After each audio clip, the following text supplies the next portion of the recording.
When I saw these bead rollers for making large round beads, I immediately decided I needed to make anything but large round beads. Hey there, Sandy here with a polymer clay tutorial using supplies from the Bead Bounty CreateAlong Box. Yeah, it must be the rebel in me. I think bead rollers are a really awesome tool, but large round beads are really not my thing. Now here's a tip for you. If you get the CreateAlong box that has these two rollers in it, the first thing you want to do is make sure you match them together. In fact, I labeled mine. One is 20 millimeters and one is 22. And if you look at this shot, you can see this one's just slightly smaller. So I actually wrote on mine with a Sharpie so I can not have to be constantly looking at them to match them together. So my style tends to be more organic, and I thought, let's make a druzy bead. That would be fun. So we're going to start with some aluminum foil, and you just want to roll a ball that is maybe like half of the diameter, or maybe a little bit more than half of the diameter of your chosen bead.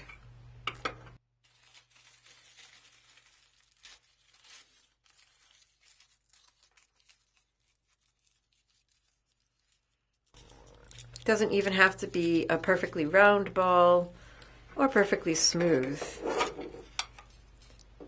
Okay, that might be just a little big, so I'll crunch it in a little bit.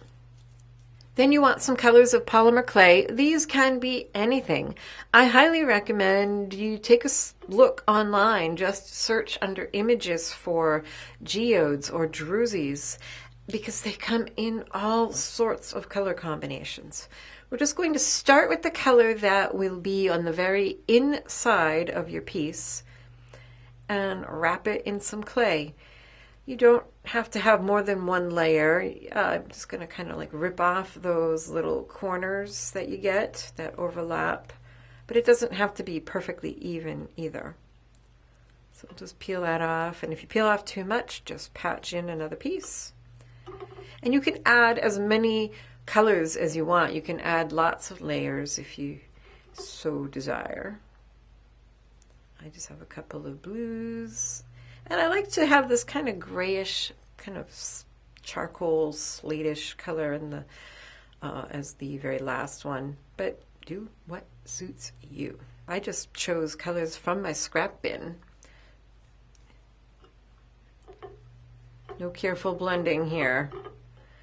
This one I rolled kind of thin. It really doesn't matter. Again, look at the pictures that you find online. There are all different combinations of thicknesses and numbers of layers and colors. So find one that you like and be inspired by it. So there we go. Looks like an utter mess, doesn't it? Choose one of your bead rollers, and it looks like I need to add a little bit more clay. I like using the bead roller for this rather than just rolling it in my palms, because I can put a bit more pressure on it and get a more compacted middle. But you don't absolutely have to do it with bead rollers. There we go. So now we have a nice sphere. Let's mess it up. I just have some texture sponge here. This is a piece of aquarium filter that I found at the pet store. I love looking in unexpected places for polymer clay tools. And I'm just going to leave this sort of round. There. Another thing that came in the Bead Bounty box are these bead pins, which are awesome because they're very thin. The cap does come off, I promise. They're very thin and have a nice sharp point, so they're fantastic. I'm not really using this right now to make holes, but you could. I'm using it as a holder to hold onto this, and I'm going to push it all the way through and then have it a little further down. I want the pointy part to be on the longer side because I'm going to use this to hold it while we bake it. You can skip this step if you want, But I love the way the outside looks with some alcohol ink. You could do gold, you could do silver, you could do any color, metallic color. You could skip it all together. You could cover it with something else. And I really didn't feel like washing a brush. So I'm not even using a brush. I'm just using the nozzle to kind of spread it. It doesn't have to be super even. If some of the texture is still showing that gray color, that's okie dokie.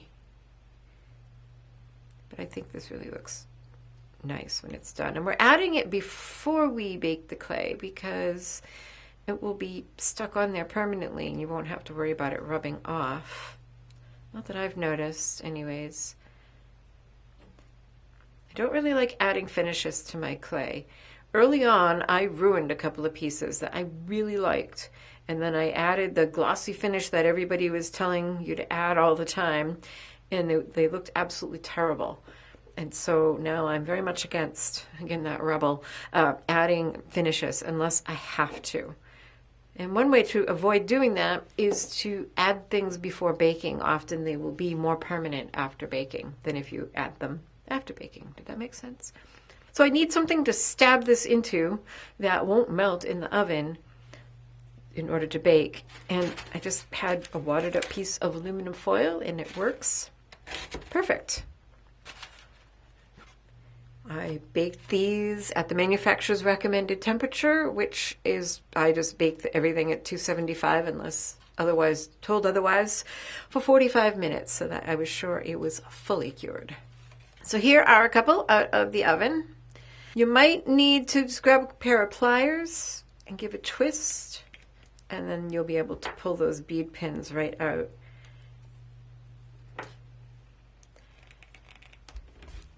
And like I said, I didn't really make those holes in mind with stringing the beads through those holes. They were more just places to hold them. Now it's time to cut open our druzies.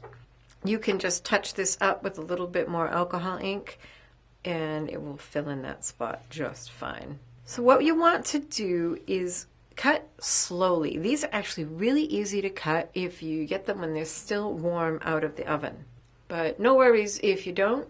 You still just take your time.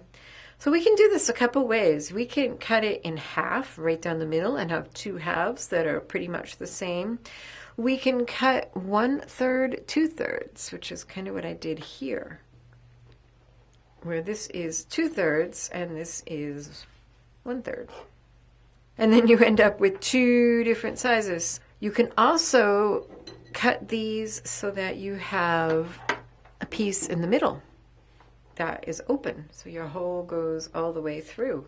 So this was cut into 3 slices. So whatever configuration you want. To be sure you don't hurt yourself, make sure you have a nice sharp craft knife and take your time. Just stab in a little ways, kind of move it and pull it out. Don't try to do any more than that. Just hold nice and firmly with your other hand and just work your way around the whole way. Easy does it. Once you get all the way around, it may not come apart for you. You'll just need to go around again. It'll be easier this time, but still just keep taking your time and work your way around. And at some point you'll feel it just kind of let go.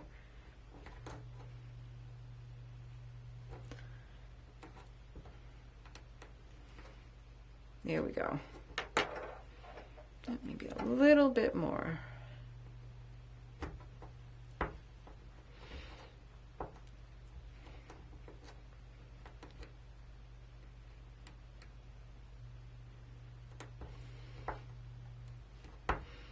There we go. There we go. Now you can take some pliers.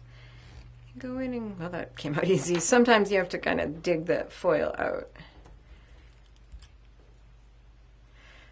And also, I'm not real happy with how little this is showing. So I'm going to just come in and carve some more out. There, that's more like what I had in mind. Do this also nice and slowly. Take your time, because if you have to go bandage your finger because you sliced it open, it's just going to take you more time. So take it easy, slow down. And of course, just like your natural geodes, no two are going to be alike. You never know quite what you're going to get. Except with these, we're going to have to add our own sparklies. Now here's an example of one where I definitely used too small of a ball of foil, or didn't quite center it, and I've got all this excess over here. I already dug some of this out with my craft knife, but it's a little bit safer if you don't have to do that. And, you know, why waste clay? So if you need to, you can do that. Just go ahead and dig some out. Here's one I made earlier where I cut it basically about 2/3 and 1/3, and what's great is that I have two different sizes. Now, if you're going to hang this, it really depends on what you're going to do with it. You could use this hole, in fact, here it is right here, from the bead pin. You could make a loop here. It depends on how you're going to hang it, what you're going to use it for. In which case, you might want to throw a head pin in that hole right now. That way, you'll be able to cover it up with the sparkly stuff that we're going to add. If you're going to hang it from a little eye hook like these are just little screw-in eyes. You might want to think about where you're going to put that now. This one will work out fine, but if I was putting it in a thinner area, again, I would want to make sure to have this in there so I know to cover it up with my sparkly stuff. To make our sparkly stuff, we're going to start with Mod Podge Dimensional Magic.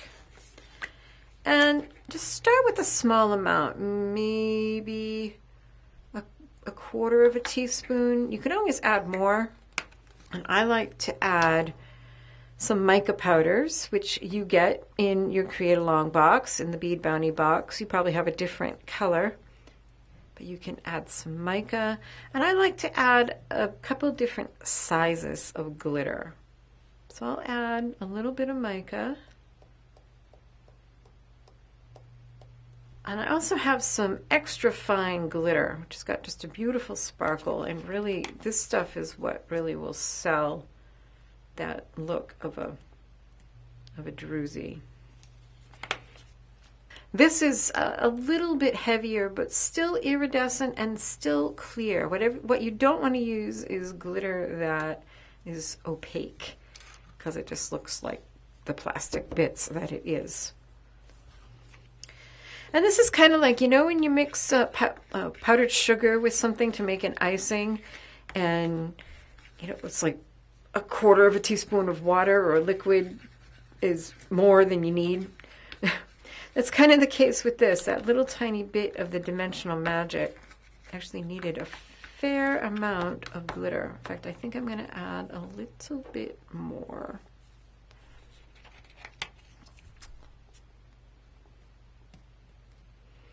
I want kind of a stiff, lumpy mixture.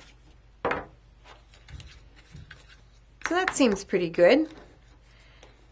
And then for an applicator, the craft stick might be a little big, depends on the size of your pieces. A toothpick works great. You just grab up a glob of that. And the Dimensional Magic is basically a glue. So although it doesn't seem to be sticking well right now, it will be on there very well once it's dry. And you just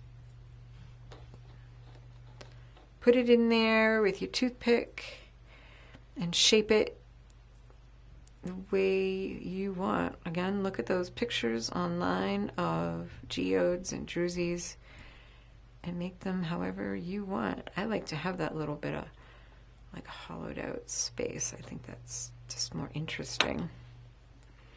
And then to finish it off and really get that look of a druzy, take some more of your magic dust, extra fine glitter, pop that on, and you can just kind of put some of the excess back in there. And there, isn't that gorgeous? So much fun. And if you're not happy with it, I seem to have a cat hair in there. Let's try this. You can add a little more. pretty good idea to clean off the edges because of course that wouldn't be all up in the edges.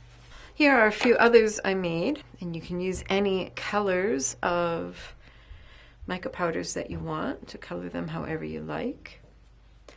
Like I said, you can do a slice and leave a hole shining through. So it's like those slices that you buy, little pieces. And here's a bit that I cut off of this one. I kind of cut very messy, but here's a cool little piece. And if you have excess, just go ahead and grab yourself a bezel. You often get these things like these in your CreateAlong boxes and just fill it. Have fun going beyond the perfectly round bead and making gorgeous sparkling druzies. Once again, this is Sandy Huntress for CreateAlong, wishing you happy creating.